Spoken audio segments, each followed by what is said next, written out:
many NDAs you got at this point? Probably a lot. I'll tell you a story because I never signed an NDA. We were working with J-Lo and A-Rod before they broke up. I wouldn't want the focus off me, let's be honest. Coldplay, sorry, it's my day. I'm in the wrong business. I'm going to start singing. Tell them that I'll do it for half the price. You want to get all these things done before you sign the contract. They would just say, I'm so sorry, you seem really qualified, but we don't hire women. Oh, wow. What's the most extravagant thing that has shocked even you? Hard to shock me these days.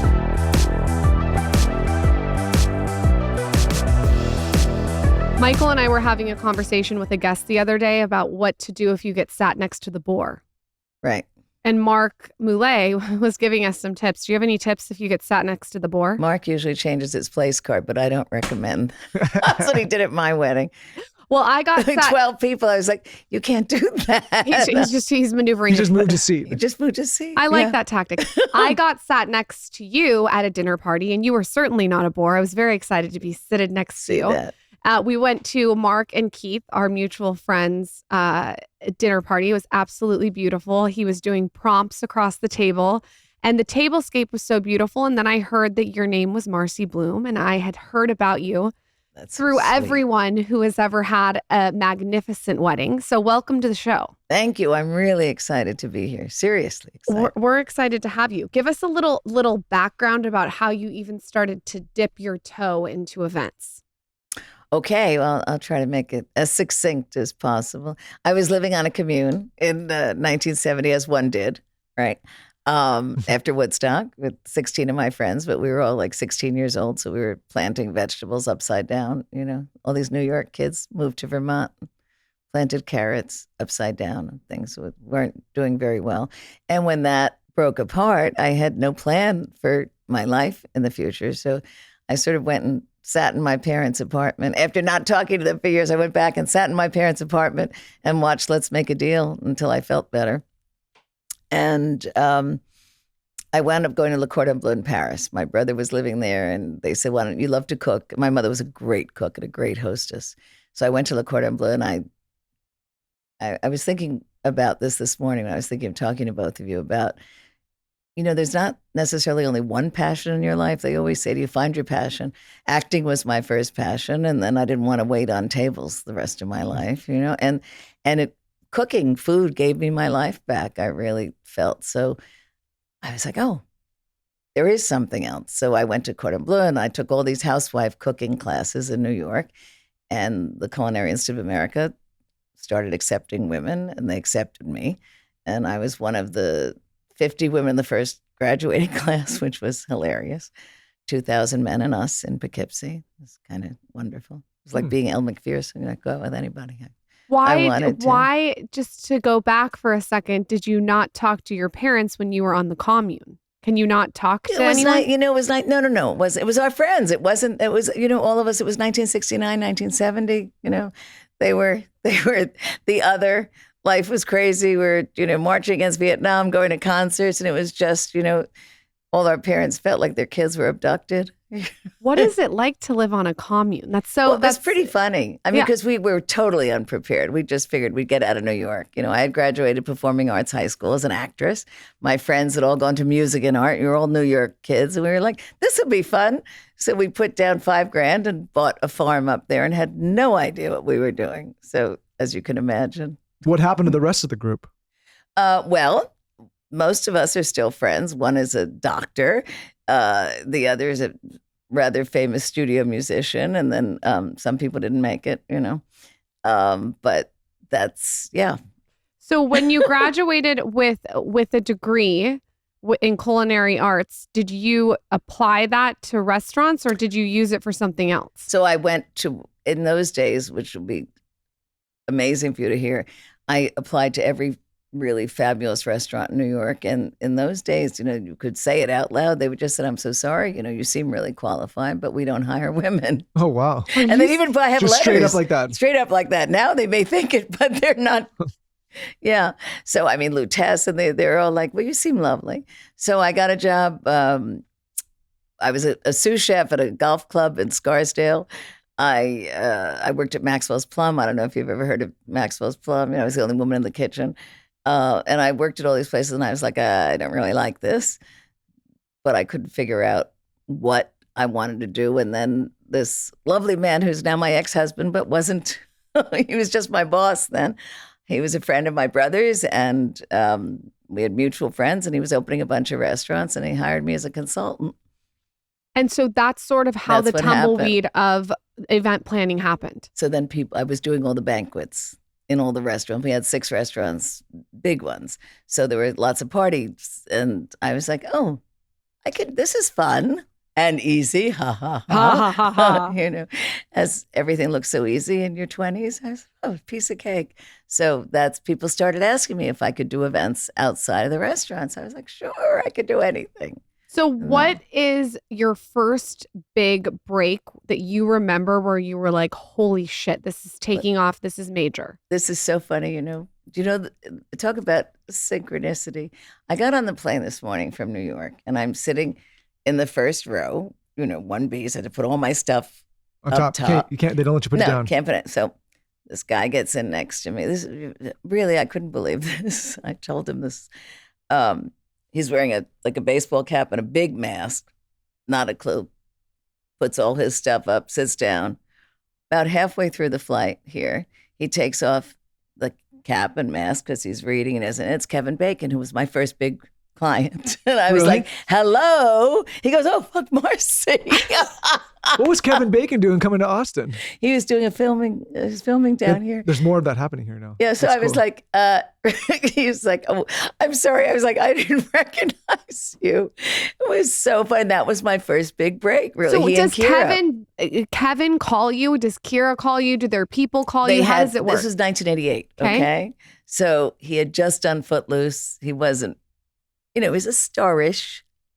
He's a kid. Kira, they were kids.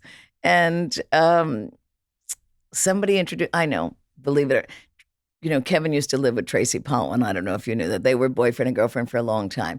They broke up. He stayed friends with the family. And I happened to know Tracy's father.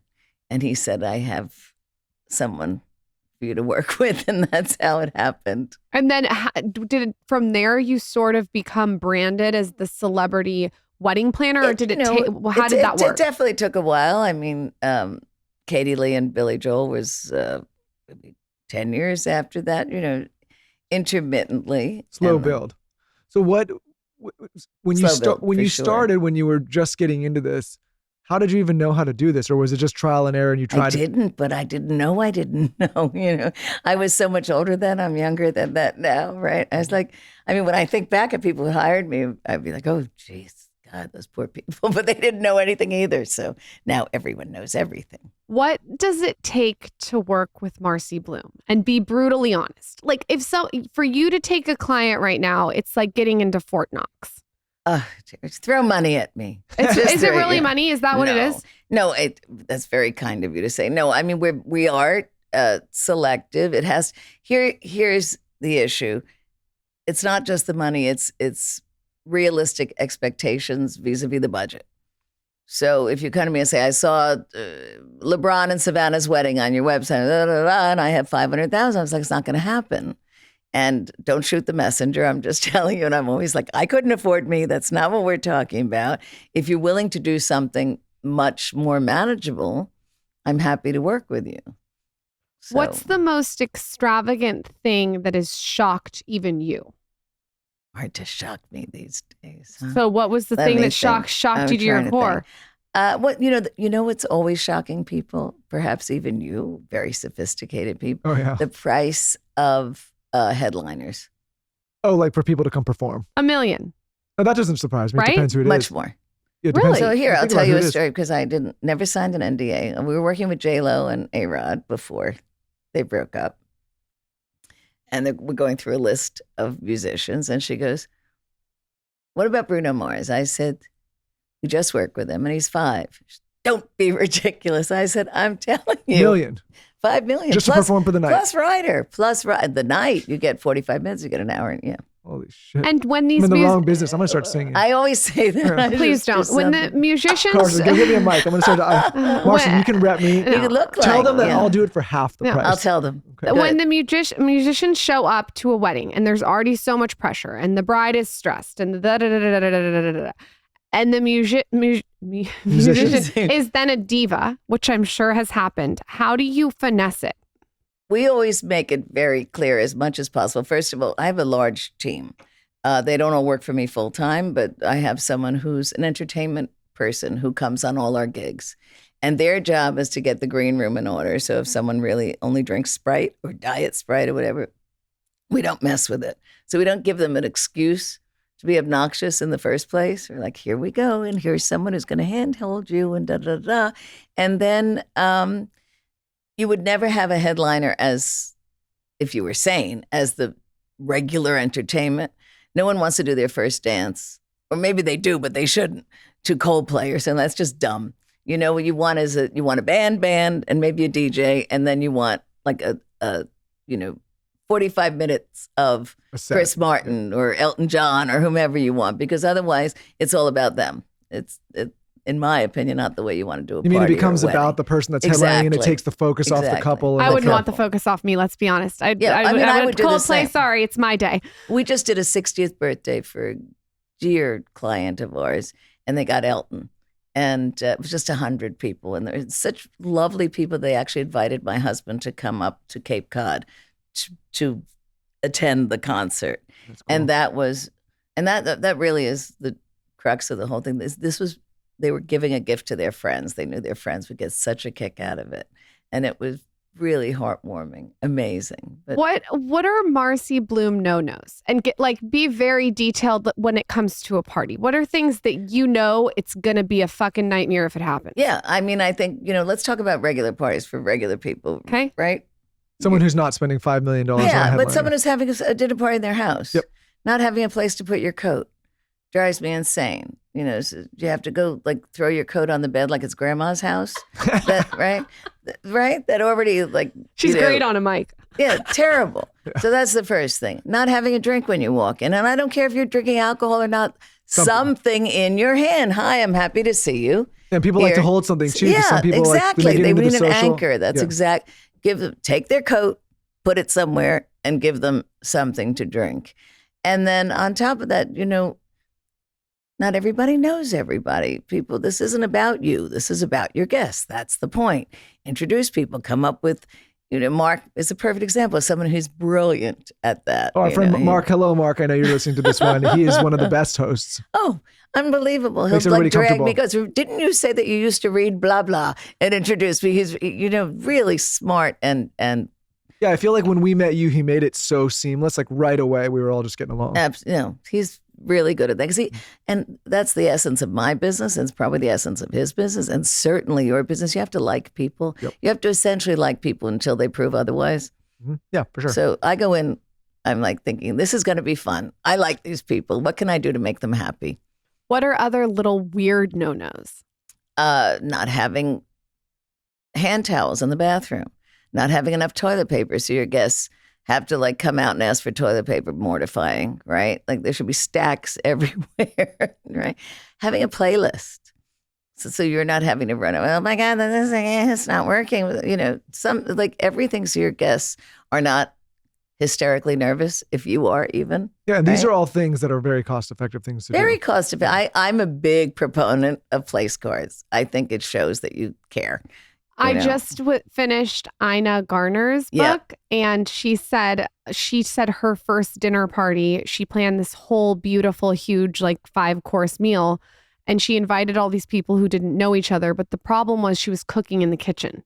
So she didn't have the time to go and finesse all of the people who didn't know each other, and it was a big mistake.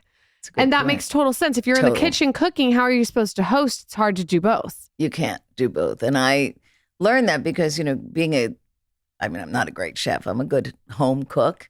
So I used to do a lot of cooking and be in the kitchen the whole time. And my friends were complaining. And then I realized for $300, I could hire 2 people to actually set the table and put the oven on. And it was worth every penny. People were like, this is so much nicer. So you could actually sit with us.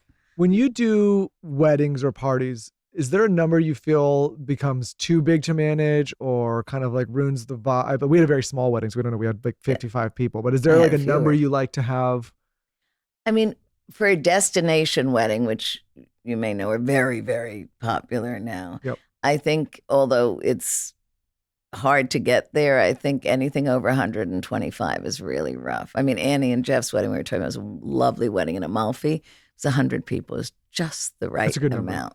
For their Positano. Wedding was so beautiful. Annie, if you're listening, their wedding looked so beautiful on Instagram. It was stunning. And they really, I mean, they're very much in love, and it just had the best vibe. Yeah. It was good energy. Very good energy. And they let us do a lot of fanciful things. We had ferries through the woods, and we had sirens on the rocks when people came from Positano by boat. So there were sirens there singing. It was very cool. Yeah, it's thoughtful. Yeah. She's really detail oriented with her business, so I can imagine how she would be with her wedding.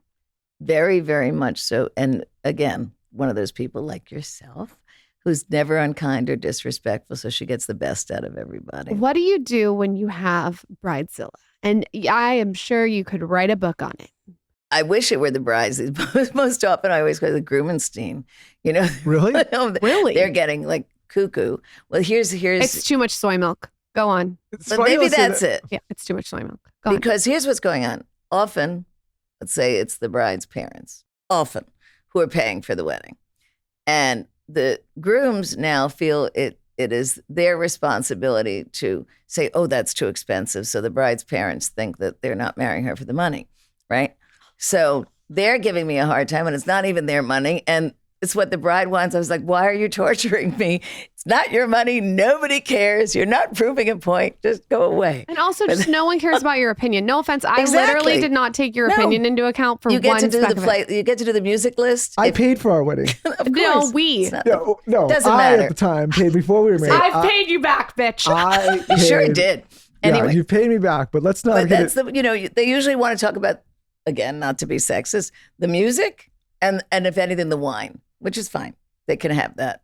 I won't bother them. I feel like guys just shouldn't have an opinion about the wedding. Like, just let the woman have the moment. Well, but you could. I had an opinion about the liquor choices in the wine. I think that's about it, right? Yeah. And like some of the music. That's about it. I do a lot of gay weddings, so you can imagine. So you have to figure out who is the person who is driving this. Did you do Keith and Mark's wedding? I did Keith and Mark's wedding. And Mark was the go-to, right? Well, you can't do. I mean, Keith, who I love dearly, I can't. Yeah, no, yeah. Do you feel? And we did Nate and Jeremiah's, Nate Burgess and Jeremiah Brent's wedding. So fun. So do you feel like you have stretched the wedding to the point where it's like, what do you even do now? You've done everything. Do you feel like it's like, are you trying to just get more and more shocking? Do you have another avenue you want to explore? Like you've checked every box when it comes to doing this. When I started, people would say to me, well, who cares about the food? It's a wedding. And I'd be like, unimaginable, but that was what it was like. Or it was so cookie cutter. It was, first dance. So I had, this is my 38th year. So it was a lot of fun at the beginning. It was like, how about if we have a tarot reader? That's insane. But things that now are not that crazy were, really innovative then. So it was fun, a lot of fun. And I just came back Monday night from a 6-day Indian wedding in Morocco. What was that like? It was fun. It was beautiful. They're very celebratory. I heard colorful. Indian weddings are really fun. I have some friends that. Oh my God, this was fun. Really fun. What is the kind of work that entails on your end and your team's end? How big is the team? Almost what does that look like? And are you exhausted for a month after that? Yeah, pretty much. Yeah. I had 12 of us over there. There were 2 leads. We have 2 leads who were, the day-to-day, but I'm overseeing the big picture. And we had a production company there. And then we brought a designer we work with and his team from Chicago. And we had to build a welcome party at the Royal Mansour. And then we did the Haldi and then the Sangeet, which was an Indian street fair. So we had to build all these sets. And it was a lot. It was a lot of fun. I mean, after the fact, it's fun. What is the most extravagant one that you've done out of everything? Well, I have a very, very concrete NDA for it, but it was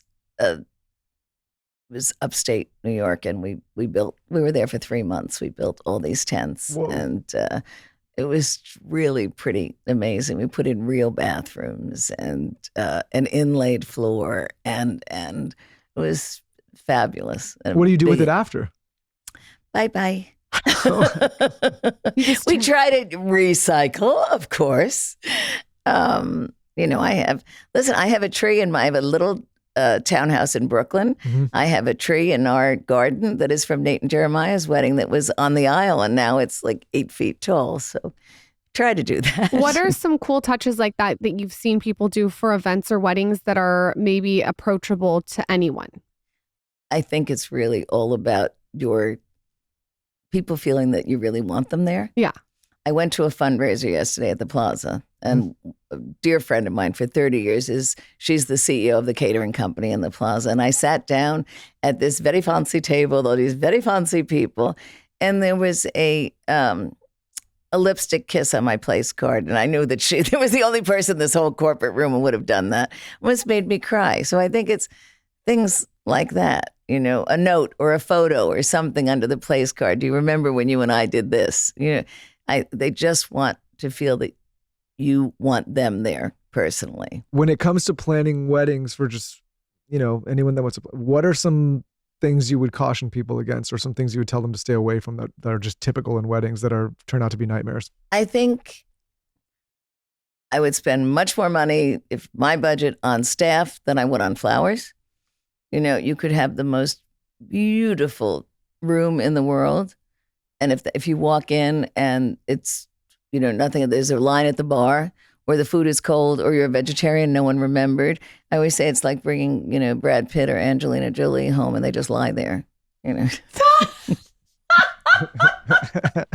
It's just like one note. That would be disappointing. Right? Yeah, people go crazy with the flowers and they're expensive. I remember that's one thing I remember looking at back when we got married. I'm like, Jesus Christ, these flowers are expensive. Listen, if you have unlimited funds and that's something you're into, sure. But in lieu of proper staffing or air conditioning or heat in a tent, how many times have you gone to a wedding? Oh. It's wet, or you're cold, or you're overheated. Much better to put a bud vase on the table and have proper temperature. The worst of the worst is when you're outside in the sun and there's no parasols or umbrellas, and you're sitting in the sun waiting on the bride. I think that's horrible. The worst. I agree with you. Yeah, and we're very strict. And I was just going to mention one of the things that people don't pay attention to is timing.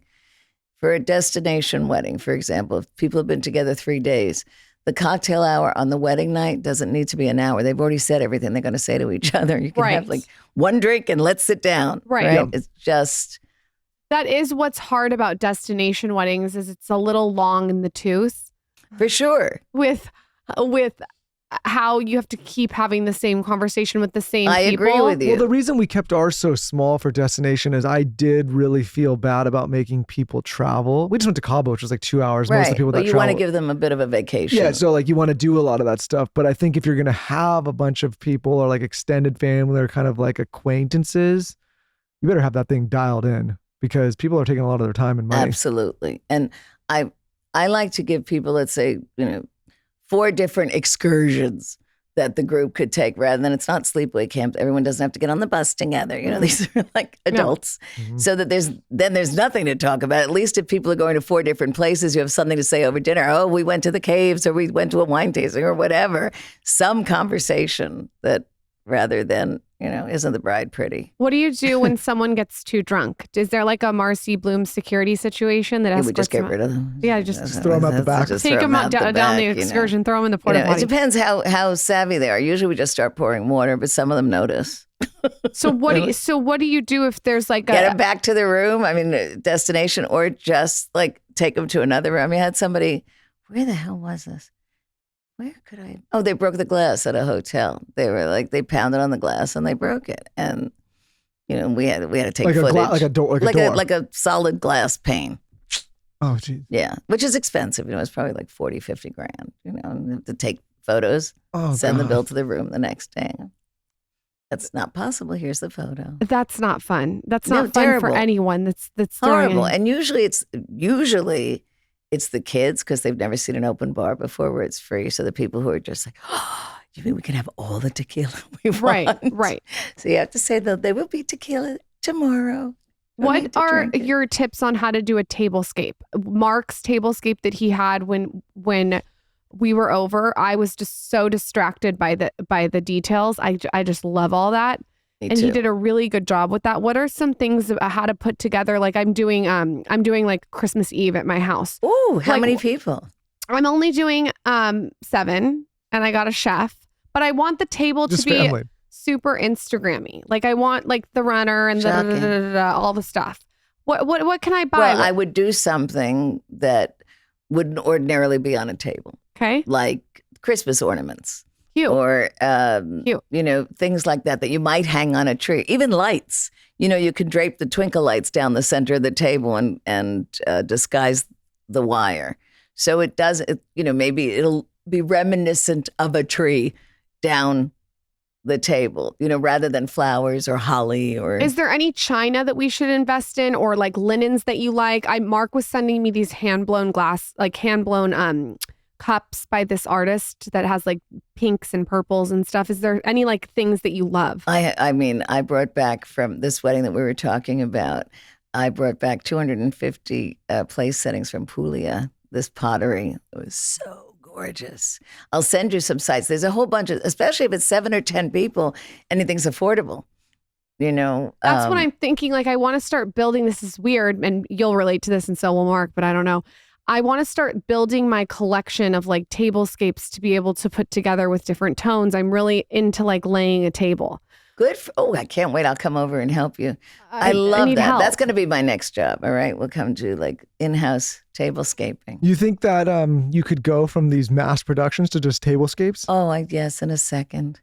There's something charming about so... that, because she's worked with so many different personalities and characters and actors. I bet that's almost therapeutic. Let me ask you this question. So much. With the clientele that you have, many of them celebrity, but some of them just ultra high net worth individuals. Yes, mostly not celebrity. That people don't even hear about or know about. Right. We know some of these individuals. Do you get in a situation with some of your clientele where they start to try to one up the other client? Like they see you do something like, oh, I can do better than that. It's like almost like a... Interestingly enough, although, you know, I'm a born and raised New Yorker, and I don't get, my clientele are like Martians. I mean, if you put them all in a room together, they wouldn't know each other, which is kind of great. Or they're people like our mutual friend who said, well, he really couldn't care less what anybody thinks. Yeah, he doesn't give a shit. If anything, he like wants to antagonize them. But like, I'm gonna serve, you know, Miller High Life just to annoy people, right? Well, because you think I'm gonna but I could see him do it. Just because you think I'm gonna serve, you know, DP, right? Yeah. So there's no like competition going on behind the scenes that we don't know about. But there is a competition. We have a competition with ourselves and how to make each one different. A lot of people in my business have, you know, much larger staffs or much bigger warehouses.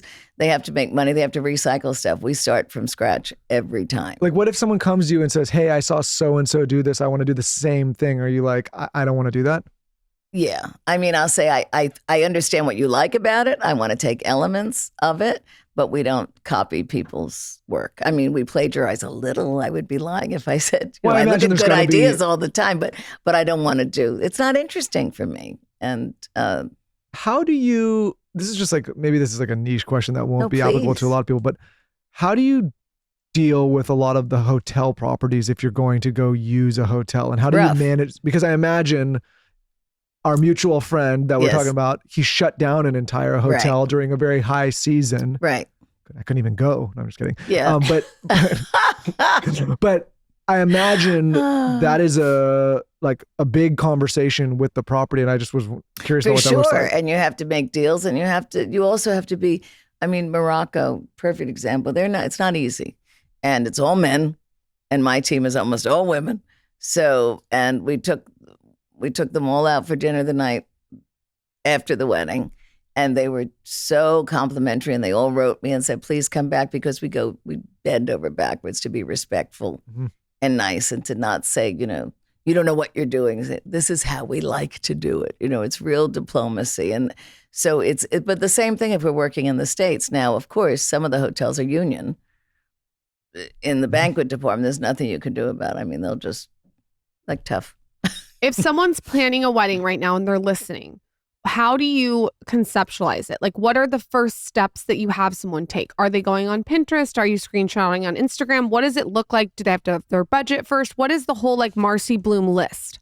You want to come up with the guest list first. You'd be amazed how many people say, we're going to have 300 people. I said, are you sure? Do you know that? Why don't the two of you take a weekend, sit down and write your guest list and then come back? It's only $225, which is a huge difference. Once you have that, what do you want to spend? More or less. More or less. It's always going to go over, but what is the ballpark?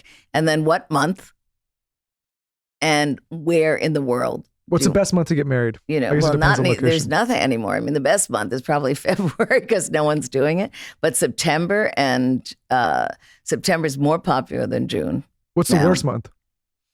Where are you living? You know, we did a wedding in August for Andre Iguodala, you know, for the Warriors. We did their wedding in Cabo in August because that was the only time he wasn't playing. I mean, people were walking down the aisle. I was like, we're going to lose people.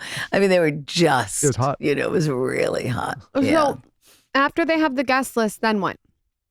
So then we look at things that if you want a communal experience with a lot of people, that's why they're doing a destination wedding. So if you go to a place like Positano, you're not going to get everybody in one hotel. So if that's what you're looking for, let's look at places where you can put all the guests in one hotel or two hotels near each other. And then where else can you do events other than the one night? You know, you have a welcome dinner, you have a rehearsal dinner, you probably have a Sunday brunch or a next day brunch. Are there places around that you can do that? Or are you stuck in one resort for 4 days, which is kind of lethal in my opinion. And then what are the other things they need to do? Well, then they have to go on a site visit and with a list of things, you know, what's the food like? People who haven't done this before, which are most people, don't understand the difference between, let's say, charging on consumption or giving a flat fee. So I don't understand the difference. What does that mean? So charging on consumption is like when whatever you eat, whatever you drink, they're going to bill you after. If you do a flat fee, you're going to pay for a lot of it up front. What's better? It depends. Are your friends drinkers? If they're drinkers, you would better do a flat fee. It's like our friends. We did a flat fee for ours, and I told these people went down. I said, listen, we got some drinkers coming down here, and they're like, oh yeah, we'll be fine. We do this all the time. I got nailed for an overage. My friends drank so much that I'm surprised they even walked out of the hotel. Yeah. So that's it. And you have to, you know, and if, let's say you have a wine cellar or you like a certain champagne, they can't get it. Can you bring in a couple of cases and they'll just charge you a small corkage or look the other way because you're spending so much there? You want to get all these things done before you sign the contract. People come to me with a signed contract. I was like, I can't negotiate. It's too late. Why would they negotiate? You've already agreed to do it. What do you do when you have a couple that gets married? They have a huge extravagant wedding. They've paid a bunch and then they get hit with a bill after and they're pissed. Well, it's definitely happened. I'm sure it has. It's definitely happened. I mean, we try to keep them educated along the way, right? So you try to tell them like, this is, you know, we said it was going to be $1 million, but that was before you said you wanted to port Cristal. So the Cristal's not included in that $1 million, but, you know, people have convenient amnesia. So they don't remember. Well, I thought, you know, it's like if I walk into Chanel and I say, I want to spend $8,000 on a jacket, I want, you know, and then I walk around and I say, I want 2 handbags and a pair of shoes and another skirt. And it comes to checkout and it's $40,000. And if I said, but I said I wanted to spend $8,000. Yeah, right. Obviously, that doesn't work. We have had so many celebrities and influencers come on this show and open up about lipo. And I'm so happy that people have opened up because it's been sort of like a hush-hush secret. There's a lot of people that don't actually tell the truth about it. And there's this new lipo. It's laser-assisted lipo and it's by Sono Bello. Basically, it's at the forefront. So they use an LAL technology. And they showed me the outcomes. Like I got to see the before and afters and it was actually wild. I think that I want to interview someone on this. Lipo used to be such a bad word. It was so taboo and people were doing it secretly. And now people are being really open about it, which I think is great. It's gone in one comfortable visit. And I have to say, like I said, the results look very good. I'm looking at these before and afters. Save big during Sonobello's Friends and Family Fall Savings event. Schedule your free consultation now at sonobello.com/skinny. That's Sono, BELLO.com/skinny. I weightlift 5 days a week, and I think it's so important to be very purposeful about the shoes that I weightlift in. And I'm sure you guys feel the same way if you lift weights. There's nothing worse than wearing the wrong shoes, especially when you're lifting weights. The ones that I've been wearing are called No Bull. It's a training brand created to support you in your daily pursuit to be your best self. No Bull has footwear and apparel for training and for life. The ones that I like are the Women's Impact, okay? You can go on their site and basically it's the strength training shoe. If you're someone who strength trains a lot, this is a great shoe. It's like known to really up the game. So the ones that I got are White Gum. That's the name. So cute. If you're someone who wants to make an impact without feeling the impact, these shoes are for you. You should always take your footwear seriously with any kind of fitness activity. Noble is known for their footwear. So they have the industry's best-in-class trainer called the Outwork 2. That's a go-to strength training shoe. You could go with either one, in my opinion. The Outwork is actually the one that Michael wears. He likes black. Again, they have tons of colors. This one has 10,000 plus 5-star reviews for strength training. Wild. Exclusively for him and her show listeners, Noble is offering 30% off your order. Visit nobleproject.com and use code TSC30. That's www.nobleproject.com and use code TSC30. Take your vaginal health and your hormone health to the next level with O Positive Health. This product is super interesting. I actually got to interview the founder, and she started it because she had the worst period cramps ever, and she wanted something to support her while she was on her period. And this embarked on this journey where she started seeing that there wasn't a lot of talk about the vaginal health market. So she wanted to break down taboos around women's health and deliver results that you could actually feel. So she has some really cool products. There's a vaginal probiotic, which we all know is so important. There's even something that's targeted towards menopause. And then their newest launch, which I think is so interesting, is Flow Endocrine Superfood Powder. This is the first and only all-in-one endocrine superfood powder. It's really interesting and the ingredients are amazing. I got to try it. I think that if you're looking for anything to support your vagina, this is a great brand. People really like the vaginal probiotic. Like literally on TikTok, people are saying it helps them with vaginal odor and pH balance. So if you're looking for ways to support your kitty, go check them out. Visit opositive.com and use code skinny at checkout. You get 25% off at checkout. That's OPOSITIV.com. You can use code skinny for 25% off your order. That's O positive without the E. So another line of questioning for somebody that wants to get into your line of work, like if you looking back on your career now and all that you've accomplished and done, if a young person is saying, I want to do what Marcy's done, where would you tell that person to start nowadays? I would tell them to either, go to culinary school or design school or even lighting school or something that brings something to the table that gives you a niche, that you're the specialist. I mean, because for me, what started it was food and beverage. So you wouldn't start with the broad, I can do everything. No. And hospitality. And you just have to be a hospitality student.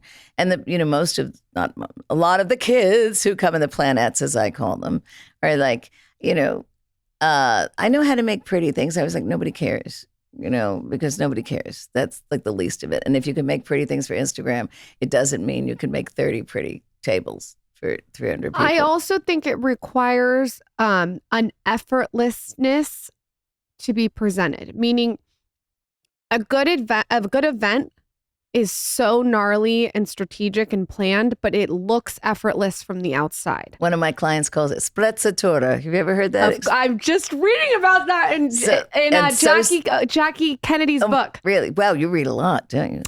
Wait, explain what that is again. I just highlighted it. It is, and this client said it to me 10 years ago, and I've used it ever since.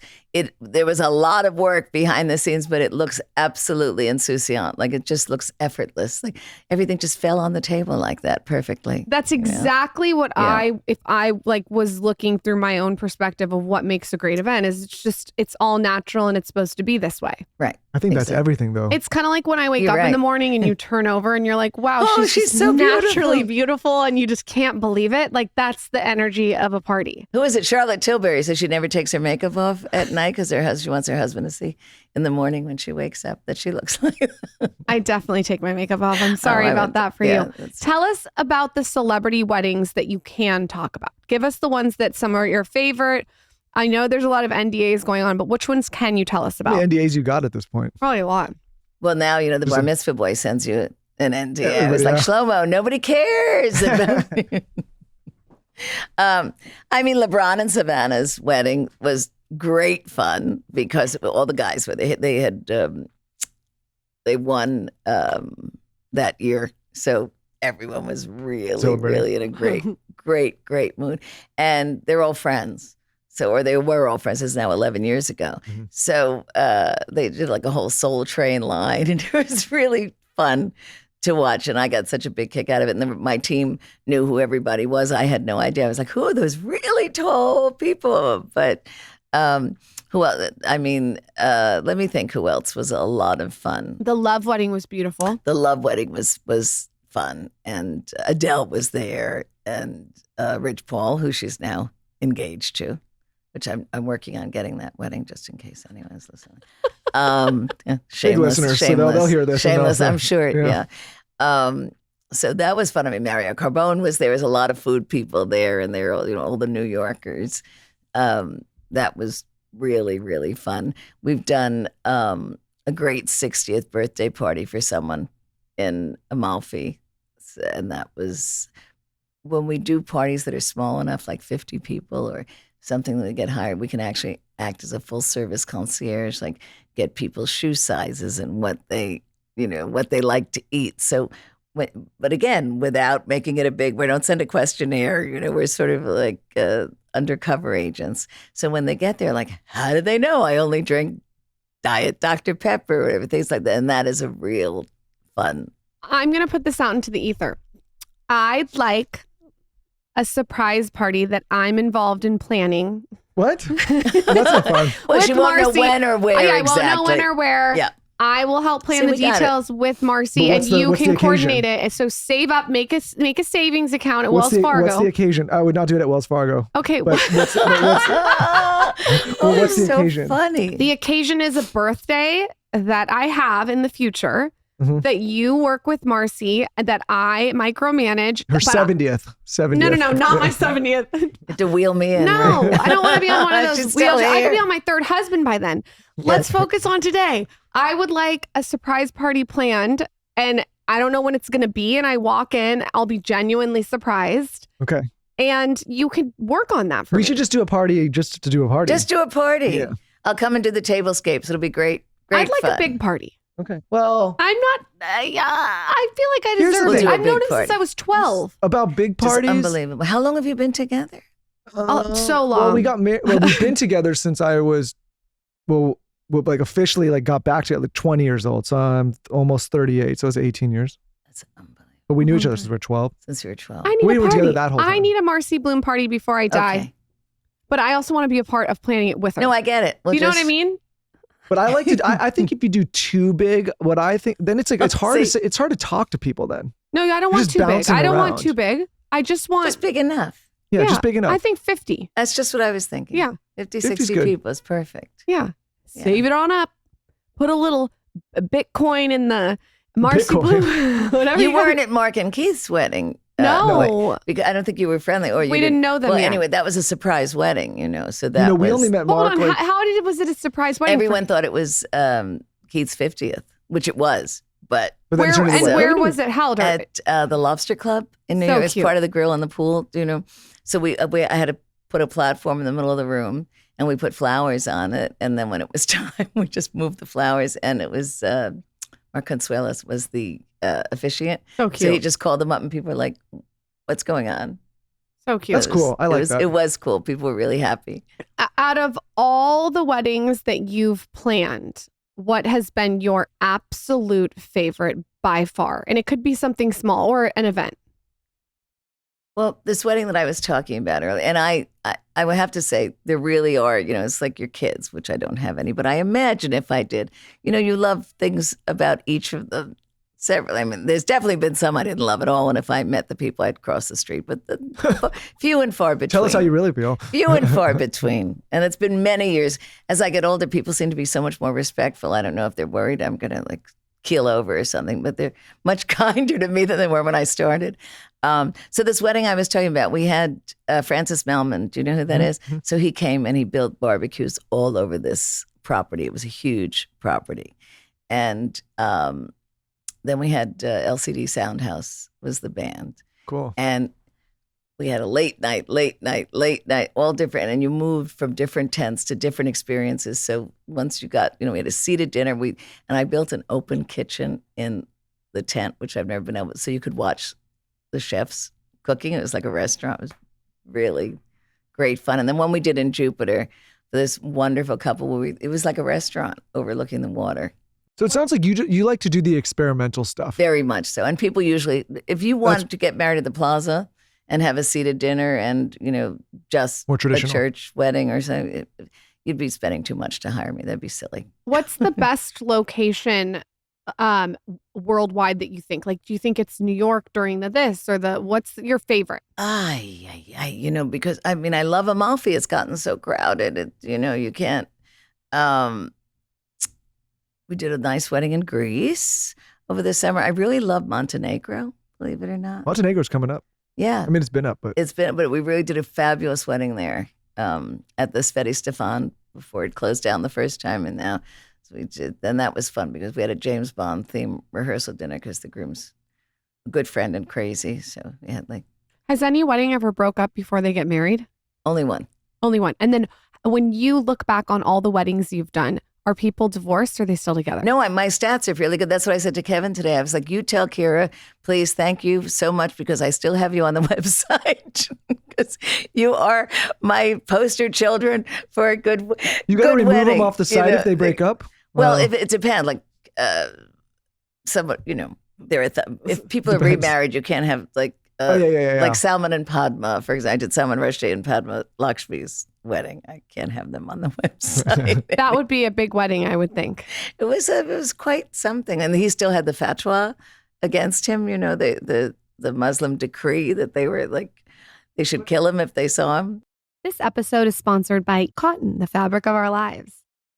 I personally am such a big cotton fan. It's soft, it's durable, it's buttery, it's quality. And when I'm choosing pajamas for my kids, I'm always choosing cotton. I will literally search 100% cotton pajamas. I just did a holiday haul where I got some Halloween pajamas, Thanksgiving pajamas, Christmas pajamas, and everything I chose was 100% cotton. And it's because it lays so nicely on their skin, it's comfortable, and I just know it's quality. It is basically the only t-shirts that I wear are all 100% cotton. I think the only material you should be wearing when it comes to underwear is cotton. Enough about your underwear, Michael. Let's talk about what I'm doing for the holidays to prioritize my wellness. I am obviously wearing cotton, cold plunge sauning, getting my morning sunlight, meditating, lots of daily walks, and lifting weights. I think during the holidays, it's such a good time to really think about all the different things that you want to do new in the next year or continue into the next year. And one of those things for me will definitely be wearing cotton. I know my kids have tons of cotton, Michael has cotton, and we're actually wearing it right now. It's just an all-around great material. If you're doing any holiday shopping, make sure you're always shopping 100% cotton. That's what you want to choose, especially if you have kids. I know when I shop for Michael's t-shirts, he's a medium, if anyone wants to know, that he likes 100% cotton. Another way to implement cotton into your routine is through sheets. So if you want to get all cotton sheets or cotton pillows, it's so amazing. And to just know it's 100% cotton is such a wellness hack. Like I said earlier, it's going to hold its shape, it's going to hold its form, it's going to last a really long time. So it's a good investment. The other day I opened the drawer and found that Michael had about 45 1,000 different cotton shirts. I like color variation. All different colors. He truly has the whole rainbow. We're both cotton fans. Cotton is the fabric of now. Learn more at thefabricofourlives.com. That's thefabricofourlives.com. Quick break to talk about Symbiotica as we head into the new year. You want to start it off on the right foot. Symbiotica, in my opinion, has one of the best vitamin C's on the market. I've been taking it for years. Their liposomal vitamin C is, like I said, one of the best on the market. And what I love about it is you actually eat it like a food as opposed to just taking it like a pill or a supplement. I started taking Symbiotica's liposomal vitamin C, not only to improve my skin, but my gum health, teeth health. A lot of people don't realize you can have high blood pressure or issues if you don't have proper gum health. And, there's this thing called scurvy that we used to get back in the day because of a lack of vitamin C. We do not get nearly the amount of vitamin C that we need. And so Symbiotica's liposomal vitamin C is a great solution to make sure that you're getting the proper dosage. Not only does it support collagen production and immune health, but it comes in these convenient little liquid pouches that you can take on the go. Anytime Lauren and I travel and get on a plane, I typically bring 2 to 3 of these. I take 2 when I get on the flight, and then right before bed, I take another one. I eat it right out of the pack because I think it tastes phenomenal, but you could also add it to water. What's so cool about Symbiotica is the quality of their products. They're free from seed oils, preservatives, toxins, or artificial additives, and you're only getting the good stuff that your body craves. So check them out. It's high quality, holistic wellness right at your fingertips. Be present and feel your best for life's most memorable moments. Go to Symbiotica.com/TSC or use code TSC for 20% off your subscription order and free shipping today. Again, go to Symbiotica.com/TSC or use code TSC for 20% off your subscription order and free shipping today. Symbiotica.com/TSC for 20% off. Again, that's Symbiotica.com/TSC or use code TSC. Quick break to talk about ShipSkis.com. Guys, I could not be more excited about this service for anyone that's looking to get into winter sports this season. How big of a pain in the ass is it lugging around your ski bag with all of the ski equipment, paying those exorbitant airline fees to get the oversized bag on there, then getting a car that you can fit it all in, then getting it to the airport with all this stress and all of the things that it takes to actually get this large piece of luggage there? Well, ShipSkis has you covered. I have actually been a customer of ShipSkis for years now, and here's how I use it. Anytime I'm getting ready to do a ski trip, I get in touch with ShipSkis. Here's how it works. All you have to do is get in touch with them. Like I said earlier, go on their website and schedule a shipment of your ski bag and your skis so that you don't have to deal with it. You don't have to bring it to the airport. You don't have to think about it. What they do is they provide a label and then they handle the rest, delivering your gear directly to your destination or your hotel or your Airbnb so that it's waiting for you all packed up and ready to go. It's just there waiting for you when you get to your destination. You can travel the world with ShipSkis and travel worldwide without the luggage. ShipSkis delivers to 180 countries for a hassle-free, gear-free journey. Like I said, I've been a customer for years, and every time I go, I just take my ski bag, get the label, attach it, and boom, my gear is waiting for me right when I get there, right to my destination without the headache. Right now, ShipSkis is offering our listeners 20% off your first shipment when you go to ShipSkis.com and use the code SKINNY. Again, go to ShipSkis.com and use the code SKINNY to get 20% off your first shipment and save yourself the hassle this ski season. That's ShipSkis.com. Make sure you use the code SKINNY so they know we sent you. When it's all said and done, after all of these extravagant weddings and celebrity weddings and that you've done, for the average person that just wants to have a great wedding ceremony, like what do you think needs to be, like what are the things they need to hit and like they need to focus on? So, I got married last year. You remember? That's where Mark and Keith went. Yep. So I've been with my partner for 22 years and he's 20 years younger than I am. How fun. So I thought I should, marry him before, right? And what was very important was the music, the ceremony music. I wanted to walk down to Miley Cyrus, Used to Be Young. Really? That's funny. Really cute. And so my friends in the music business, I said, just make a tape for me and, so we can play it without it. Because there were only 14 of us and I definitely did not want to go into wedding hell. Mm-hmm. And as a surprise to me, they flew down 2 singers. So when I walked out, I thought Miley was there. I said, what? She sounded just like her. So things like the little surprises that you can do, obviously. Or people remember. Yeah. People remember a lot. Or if you're making a toast and you don't just say, thanks for everybody coming from all over the world. My friends who, I went to public school with came from London. Things like they just want to feel special.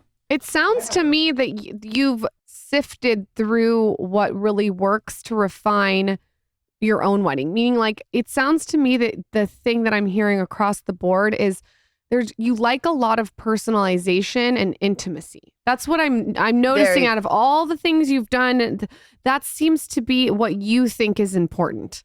I mean, my mother was a great hostess. You know, we lived in the Bronx, in Riverdale in the Bronx, and we had, you know, nice apartment, middle class, and she was a teacher. But if there were 4 uncles coming who all drank different scotches, she would have 4 different scotches. And that was the way I was raised. Like, it's about the guests. Personalizing it. Personalized. So to this day, if I'm in a room with 200 wedding guests, I'll be like, excuse me, that guy needs a drink over there. People are like, what is wrong with you? Because I came up in the restaurant business. I came up, you know, if you saw Martha Stewart's Netflix documentary, she came out of catering. We're all made from the same cloth. I can't do what she does, but I'm just saying that innate, what's going on? What's the timing? Is the cake out yet? Or people, is it too much time between courses? Like, just... Yeah, the hospitality part of it is, I would imagine, the most important. Funny enough, like, I know the design and everybody gets stuck in that, but when you think about great events, it's like, how were you served? How were you treated? How did it feel? What was the vibe? You know, how do you feel? There's, you know, a lot more people that are asking their friends to officiate weddings. I had to officiate a wedding, and originally when I went into it, I was like, oh, this will be easy. And then I started thinking about, I'm like, wait a minute. I'm like, this is like the most important part of this woman's, one of the most important days. And I was like, and her family's going to be there. And then I have my dodo friend, and it's important to him, but I can't like just go off. I have to like actually be thoughtful. No, it's a big honor. I mean, I did it twice for clients in the past. Do you like when people do it, or do you say? No, I find it extremely intimidating, especially since I'm supposed to be getting the dining room ready.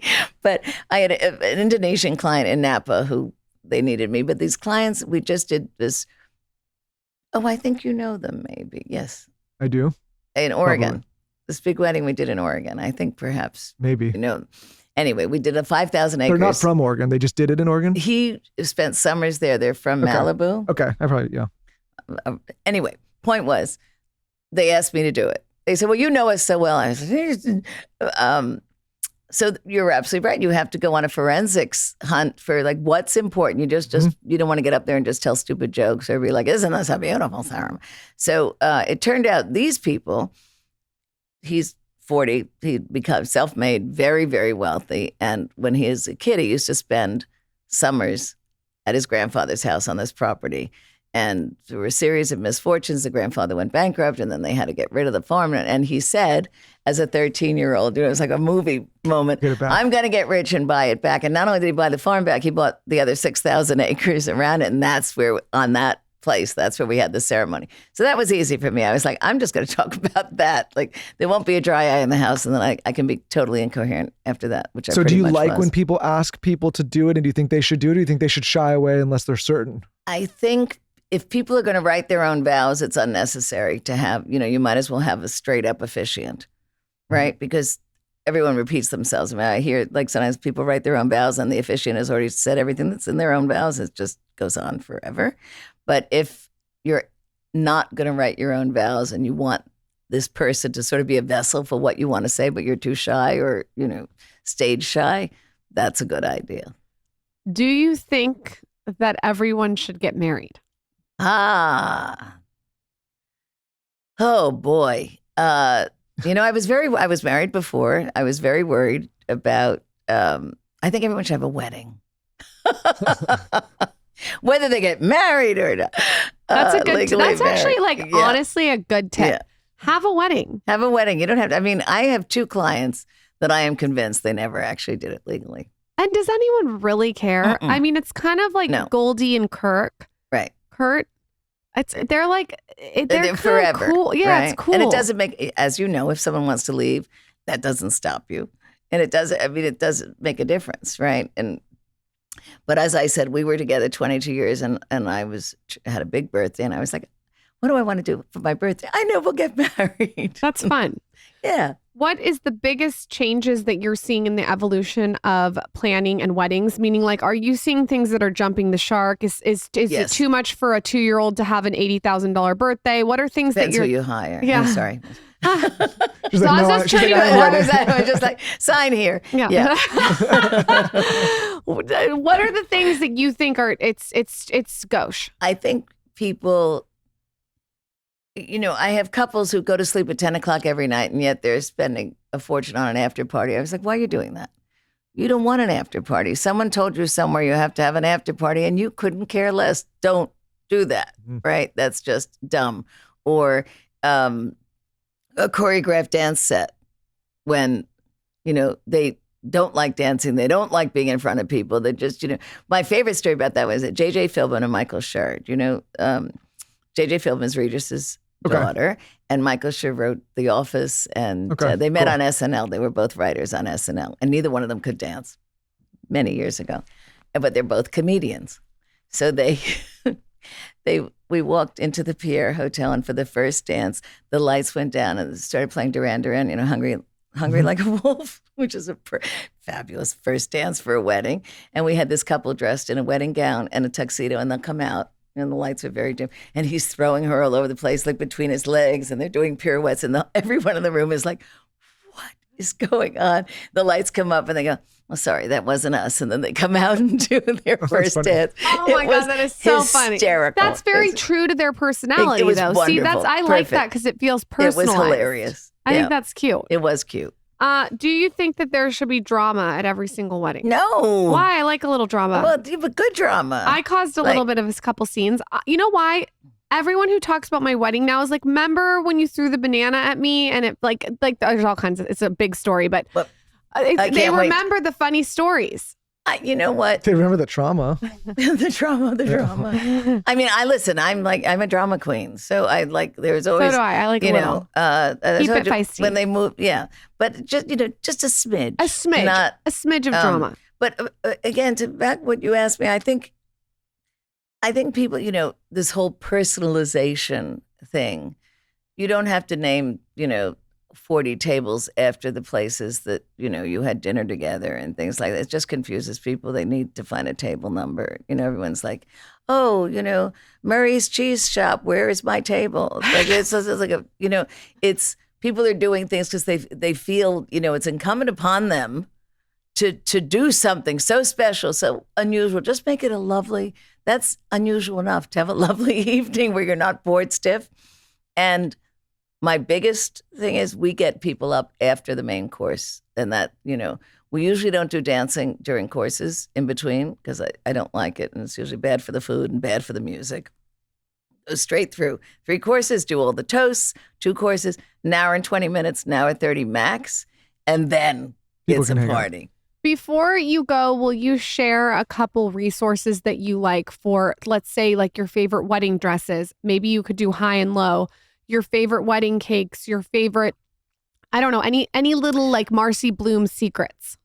We just used the buttered end in LA. I don't know if it was so delicious that I took all the samples with me that I was going to toss afterwards because I had to go to the Parker in Palm Springs, and I ate the whole thing. So it must be really good if you're saying you've tried so many different wedding cakes. So good. And usually I can turn away from wedding cakes. And it was cakes. that good? Delicious. Okay, yes. What about dresses? I like Danielle Frankel a lot. Have you seen her things? She's doing some beautiful, beautiful things. She's sort of new-ish on the scene, but a lot of people are doing. I also like Vivienne Westwood, does some beautiful wedding dresses. And there are some great stores. Mark Ingram in New York has the gamut of everybody's dresses, the really good ones. He has Ray Macra and Oscar, I think, and everybody.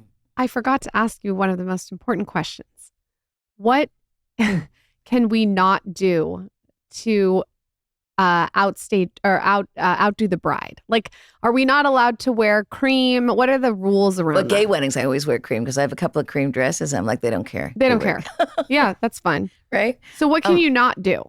Like, you don't want to wear your tits out. No, you don't want to. Yes. Well, I don't have much, but that's my birthday present for my person this year.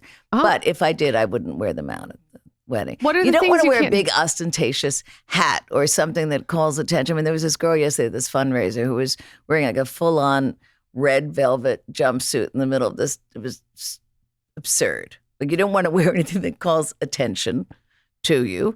Okay. I mean, you want to look beautiful and sexy, and particularly if you're in the wedding party, these poor women, sometimes they make them wear these horrendous things, which is so mean. You know what? I didn't do bridesmaids and he Yeah, didn't do me neither. groomsmen's because it's like, why overcomplicate? Exactly. It's supposed And to be especially between us. unless you're 18, nobody cares, and this is ridiculous. And all the looking- girls are always fighting, and then Yeah, and they're the it's- worst. No, They're thank much you. worse than the brides. The bridesmaids, because it's not their day, really want to get a Well, piece of it felt awkward to me because I'm like, I got to put these people in Yeah. order of importance to me. No, exactly. And it felt strange to like, No, it's, yeah. I Are we agree. going to be expecting a book from you? I think you need to write a book.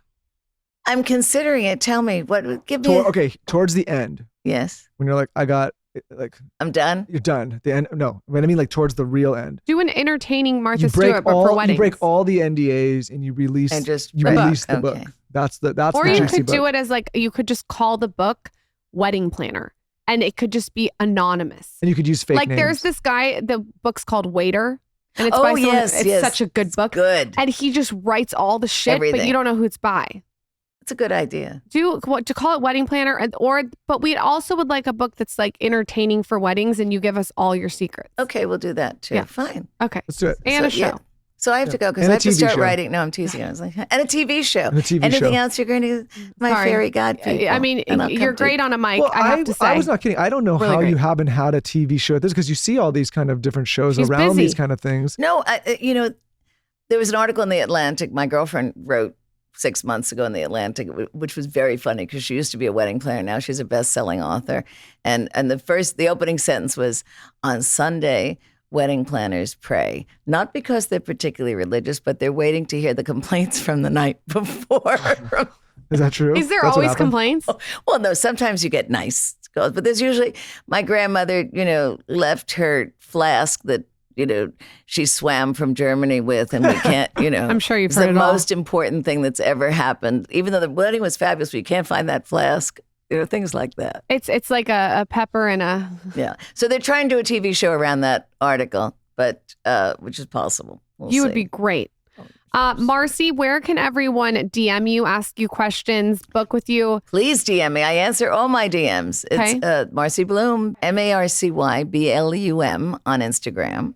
And where can they look at all your clients and your website and everything? MarcyBlum.com. Isn't that clever? It's so clever. Mark, I would love another dinner party, and I would love to be invited for the pre-party so I can see how you set up the tablescape with Marcy. Oh, I'm going to send you a bunch of things. I have Please. some, Will you it's send so me, like, exciting. all your little- China and fantastic. Yeah, I want to Yes. know what's worth investing in. I agree because I have a pantry now that we just. All right, next Do steps, that. Marcy. Yes, sir. We're going to plan a party. Okay. We'll figure out the occasion. Okay. Lauren will be participating, but also surprised. Mhm. Don't worry, I can do both. I feel like it's going to be I fun. can tell you could. I feel Yeah, like I we can can do do something both. fun. See that?